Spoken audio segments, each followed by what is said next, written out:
नमस्कार साथियों। जैसा कि आपको विदित है, हमारा दिल्ली का रात को 7 बजे का जो विज़िट है वो हमारे माँ मलौन काली के जो दास भी कह सकते हैं, जिनको बेसिक बैरागी है लेकिन सेवा माता की कर रहे हैं। तो अब तो मुझे इनका नाम भी याद है जी, स्वामी चैतन्य देव। हाँ जी। तो ऐसा हो गया बुआ जी कि आज हमारा जो विज़िट था वो जयनगर का भी था, मलौन किले का भी था, क्योंकि किले का इतिहास भी मैं पिछले 2 साल से स्टडी कर रहा हूँ। उनको न्यू ईयर पे हम आपका फैसला अखबार भी और टीवी के माध्यम से प्रकाशित करेंगे, तब तक आप इंतज़ार करना। अब हमारा क्वेश्चन ये है महात्मा जी कि क्या जैसे भगवान है जी, तो कईयों के उसमें डाउट होता है कि मूर्ति खरीदनी जी, मंदिरों के बाहर बैठे हुए हैं, मूर्तियाँ भी ले लो जी, भगवान ले लो। क्या जी भगवान इतना गरीब हो गया कि उनको अपनी संतान है जी, हम भगवान की, उनको पालने के लिए अपने आप को बेचना पड़ रहा है? क्या कहेंगे? देखो, ऐसा है कि भगवान को कोई खरीद नहीं सकता। पैसे से तो क्या भगवान को खरीदा जा सकता है? उनकी उनकी तो कीमत ही अनमोल है। जो सबको देने वाले, उनको हम कैसे खरीद सकते हैं? हाँ।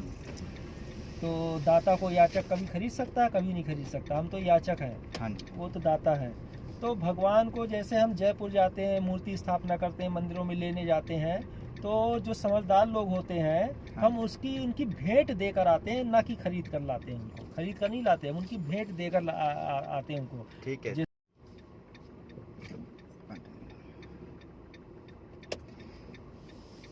ठीक है बाबा जी, आप हमें बता रहे हैं कि भगवान को कोई खरीद नहीं सकता। भगवान तो अनमोल है, उनकी कोई कीमत नहीं आंक सकता है, क्योंकि वो तो दाता है, हम तो याचक हैं। हाँ, इतना जरूर है कि जब मंदिर में परमात्मा की प्राण प्रतिष्ठा करते हैं, चाहे राधा कृष्ण हो, चाहे माता की मूर्ति हो, किसी की भी हो, तो हम कहीं ना कहीं से तो उसको लेकर आते हैं। तो हम जो उनको उसकी मतलब धनराशि देते हैं, कीमत भी हम नहीं कह सकते। धनराशि जो हम देकर आते हैं वो भेंट स्वरूप होती है। और वो दुकानदार भी जो समझदार वो होता है कि वो कहता है कि जी हम इनकी भेंट ले रहे हैं, हम कीमत नहीं ले रहे हैं। हम तो इनको कैसे बेच सकते हैं? ये तो हमें देने वाले, हम इनको कैसे बेच सकते हैं? तो इनकी हम भेंट देकर आते हैं, न कि हम इनकी कीमत ले रहे हैं। और लेने वाला भी यही कहता है कि हम इनकी भेंट देकर आए हैं, कीमत देकर नहीं आए हैं। बाबा जी एक बात है, मैं गुरुद्वारा साहिब में मणिकरण में गया था जी 2 साल पहले। मुझे 4 बजे रात्रि को गर्म भोजन मिला, गर्म चावल मिले खाने को।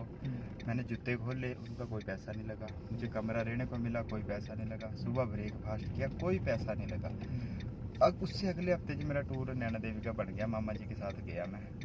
उन्होंने कोई थी सुखना छेली वगैरह चढ़ानी थी, तो वहाँ पे जैसे ही गया जी, जाते पहले तो मेरी पर्ची लगी 100 रुपये पार्किंग की। जूते खोले, जूते वाला 10 रुपये मांगे। ऊपर मंदिर में गए जी, तो मोड़ी बांधने वाले 10 रुपये मांगे ना, पर आस करे कि ये देगा, दे देना चाहिए, दे देना चाहिए। उनकी उसी यही रोजी रोटी है। हाँ जी। अब हमारा मानना ये है। अब आया जी मैं लंगर हॉल में।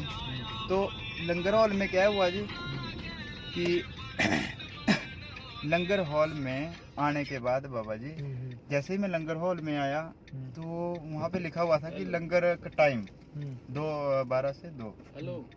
तो बाबा जी क्या देखो, सिख माइनॉरिटी में है जी। सिख माइनॉरिटी में कितने परसेंट है? मुझे तो लग रहा है 4-5% है इंडिया में। और वो देखो सेवा हिमाचल में, वो भी देवभूमि में फुल सेवा कर रहे हैं। और ये देवभूमि होते हुए जी इतनी चढ़त करोड़ों अरबों की चढ़ते हैं सोने चांदी इन शक्तिपीठों में।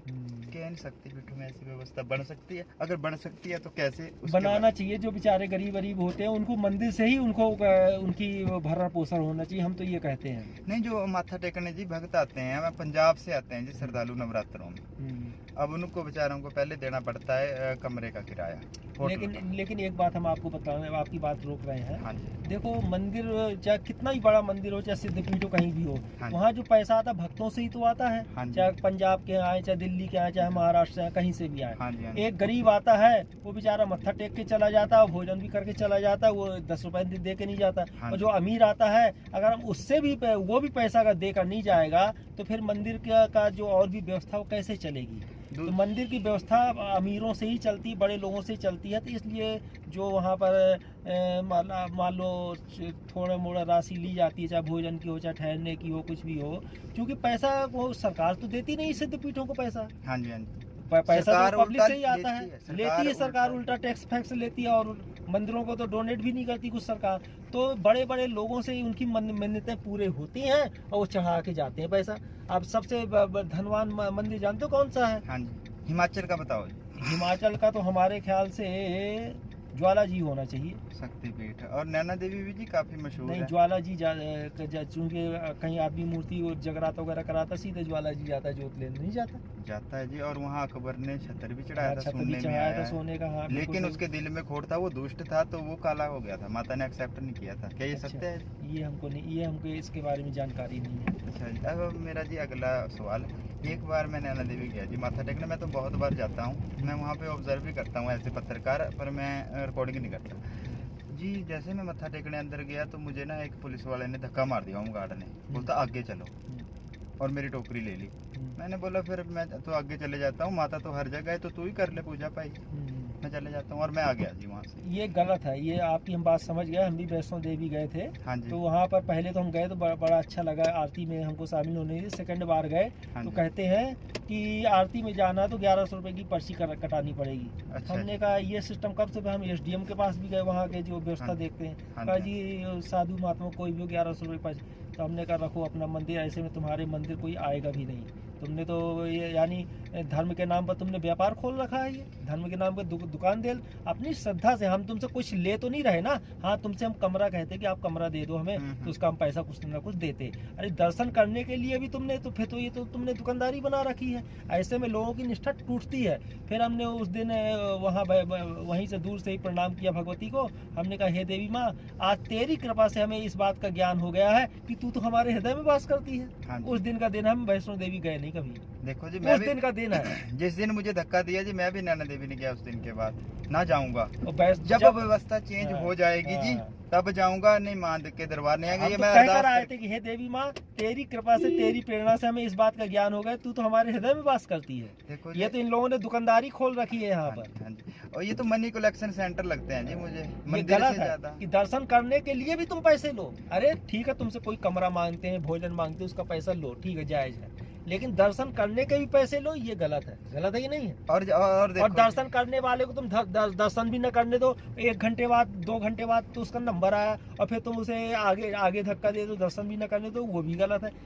वो भी गलत है। एक दिन जी मेरे एक दोस्त हैं, संगरूर से हैं, उनका नाम है कोबरा बॉक्सर, बहुत अच्छे दोस्त हैं। उनका मुझे फोन आया जी, वो माता के दर्शन करने आए थे। और हुआ क्या कि बोलते मैं यार इतनी दूर से बाइक पे आया और नवरात्रों में इतनी भीड़ लगी थी, 4 घंटे बाद दर्शन हुए। और जब बोलता मत्था लगा टेकने, मुझे धक्का मार दिया मुझे भी कि चलो चलो आके। ऐसा यार इतनी दूर से आने का, इन दुराचारियों के कारण लोगों की निष्ठा टूटती है। बोलता फिर क्या आने का क्या फायदा, घर से मत्था टेक दो माता को। हाँ, सही अगर बात। वहाँ धक्के ही खाने हैं होम गार्डों से, तो बोलता हाँ, फिर नहीं, ऐसी स्थिति में हम ये इतना सलाह देंगे, जाओ सिद्धपीठ में, हाँ। लेकिन ये इंतजार मत करो कि हमें अंदर जाना। वहीं पर मत्था टेको, वहीं पर एक जगह बैठकर और ध्यान लगाओ। जरूरी ध्यान नहीं है लगाओ, वहीं पर एक एकांत स्थान में बैठकर ध्यान लगाओ। भगवती का तो आशीर्वाद तुम्हें पक्का मिलेगा।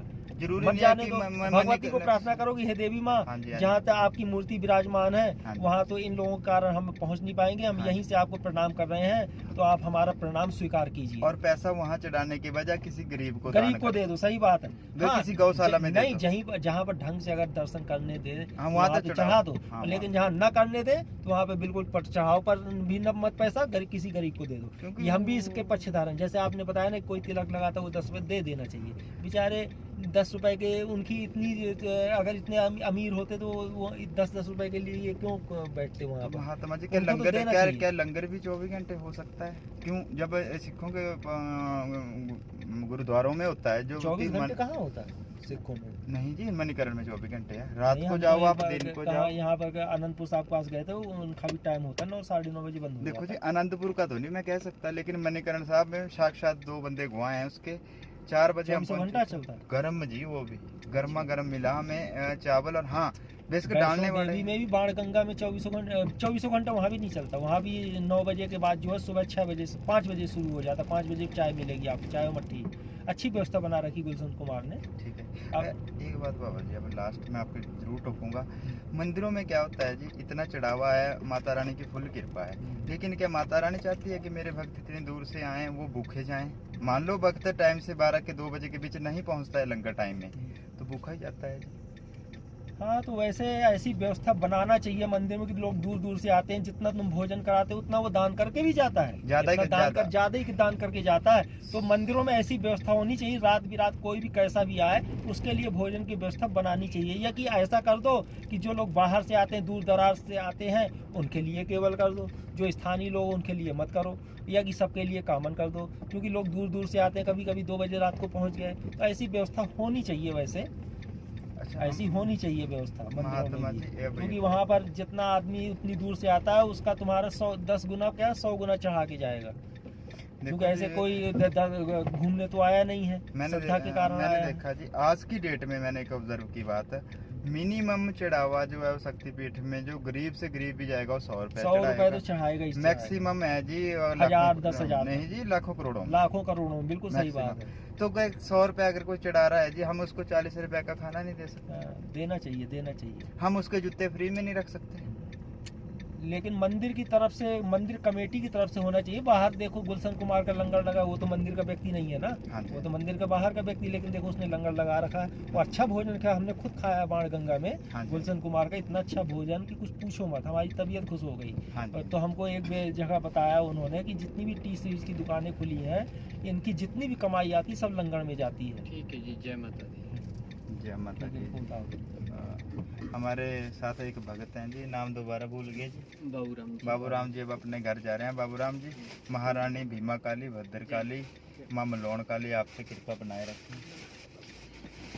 जय माता दी। जय माता दी। अच्छा, ठीक है गुरु जी, बातचीत तो चलती रहेगी, हम पहुंचने वाले हैं। तो ऐसा है गुरु जी कि मान लो बाबूराम परसों आना टाइम से ना, फिर जयनगर चलेंगे। मान लो जी ऐसी व्यवस्था हो जाती है मंदिरों में, उसके बाद खुशहाली आएगी। अब एक चीज फिर और लोगों भक्तों के प्रति निष्ठा भी पैदा होगी, स्थान के प्रति भक्तों में, और कि चलो वहाँ पर। हाँ जी, ठीक है जी। अच्छा, अगली बात जी, फिर जो कर्मचारी जी रखे हुए हैं ट्रस्ट ने या होम गार्ड रखे हुए हैं, वो ना उनको भी एक अच्छी शिक्षा देनी चाहिए कि जो भक्त आते हैं उनके साथ अच्छा व्यवहार किया जाए, मिठास से बात करें, मीठी बात करो। कोई दर्शन करने आता है, ये नहीं कि उनको धक्का दो, तो ये भी दुर्व्यवहार। ये हम तो कौन सा चैनल है आपका फैसला चैनल के माध्यम से समूची जनमानस को, और जो मंदिरों में गार्ड होते हैं, जो पुलिस तैनात होती है, उनसे निवेदन करते हैं कि जो भी दूर दूर से भक्त आते हैं उनके प्रति एक बहुत ही मीठा व्यवहार, अच्छा व्यवहार किया जाए, ताकि लोग भक्ति के प्रति अपनी निष्ठा के लिए मंदिरों में आते रहें। और नहीं तो अगर ऐसा आप उनके साथ दुर्व्यवहार करोगे तो दोबारा आपके मंदिर में कोई नहीं आएगा, इतने सिद्धपीठ खुले और कहीं चला जाएगा। तो मंदिर के प्रति लोगों की आस्था, निष्ठा, श्रद्धा बनी रहे, इसके लिए होम गार्ड वालों से, पुलिस वालों से, और जो वहाँ की सुरक्षा व्यवस्था देखने वाले हैं, उन सभी से निवेदन है, आग्रह है कि सभी भक्तजनों से जो दूर दूर से अपनी श्रद्धा लेकर माता के दरबार में, माता के श्री चरणों में आते हैं, तो उनके प्रति बहुत ही मीठा और अच्छा व्यवहार किया जाए, और उनको जी रहने के लिए खाने पीने की भी व्यवस्था की जाए। जो रहने के लिए जी सराएं होती है, उनकी भी पर्ची है बाबा जी। और बोलो आप, फ्री में उनको रहने में नहीं दिया जा रहा है क्या? वो फ्री नहीं कर सकते जी श्रद्धालुओं का? नहीं, श्रद्धालुओं को चलो एक मिनिमम राशि लेकर दिया जाए उनको, चूंकि मंदिरों में भी अगर पैसा जो आता है ना, तो इन्हीं व्यवस्थाओं के लिए होता है। चलो अगर फ्री में करेंगे तो फिर उनका, वो लोग कहेंगे मंदिर वाले कि जी हमारी व्यवस्था तो इसी पैसे से सारी चल रही है, अगर हम ये फ्री कर देंगे तो फिर हम कैसे मंदिर चलाएंगे। अगर मैं नैना देवी का एग्जांपल दूं तो इतना करोड़ों रुपया हर साल आता है, वो सरकार को ही जाता है। मुझे लगता है व्यवस्था में तो 20-25% ही लगता है। तो सरकार को जाने के बजाय अगर मंदिर का पैसा सरकार को भी जाए, सरकार को, बल्कि पैसा मंदिर कमेटी से आग्रह है कि सरकार को पैसा न देकर, बल्कि वहाँ की मंदिर की व्यवस्था में खर्चा किया जाए, वो ज्यादा न्याय संगत रहेगा। गौशाला, सरकार को क्यों पैसा देना? स्थानीय वहाँ गौशाला पर को- लोगों को, जो बेचारे गरीब लोग हैं उनको, चलो बड़ों से तो तुम पैसा, बड़े तो अपने आप दान देकर जाते हैं, हाँ। जो गरीब है उनको तुम मुफ्त में से मतलब सराय दे दो, मुफ्त में भोजन दे दो हैं, और वहाँ की व्यवस्था अच्छी कर दो। यानी वहाँ का पैसा सरकार में नहीं जाना चाहिए किसी कीमत में, क्योंकि सरकार तो हम जो टैक्स देते हैं उससे भी, उसका भी दुरुपयोग कर रही है सरकार। बिल्कुल हमारे टैक्स से सरकार राष्ट्र का विकास नहीं कर रही, नेताओं की अपना। सैलरी में और नेताओं के एसआरएम में जा रहा है। बिल्कुल, तो बिल्कुल। सभी मंदिर कमेटी वालों से आग्रह है कि सरकार को बिल्कुल भी कोई भी पैसा न दिया जाए मंदिर का, किसी भी कोई भी टैक्स न दिया सरकार जाए। की जगह कोई गरीब कन्या किसी की शादी गरीब करा कन्या दो। की शादी करवाओ, कोई सोशल एक्टिविटीज में पैसा खर्च करो, वो ज्यादा अच्छा रहेगा। गौशाला में घास भिजवा हाँ। दो। गौशाला है, वहाँ घास भिजवा दो, गरीब लोगों के पढ़ाई लिखाई के कोई हाँ स्कूल जी, खुलवा दो, लेकिन सरकार को मत दो, क्योंकि सरकार को पैसा देना, पैसे का, भक्तों के दिए गए पैसे का दुरुपयोग करना है। क्योंकि सरकार को जो हम टैक्स देते हैं उसका भी वो सरकार दुरुपयोग कर रही है। जो हमारे टैक्स से इतना पैसा जाता है, सरकार कह रही है हम राष्ट्र का विकास करें, राष्ट्र के विकास में पैसा खर्चा नहीं हो रहा, वो पैसा नेताओं की सैलरी में, नेताओं के एसआरएम में खर्चा हो रहा है। ये हम बिल्कुल स्पष्ट शब्दों में कह रहे हैं आपको। ठीक है बाबा जी, बहुत बहुत धन्यवाद। अब हम पहुंच भी गए आपके स्थान पे।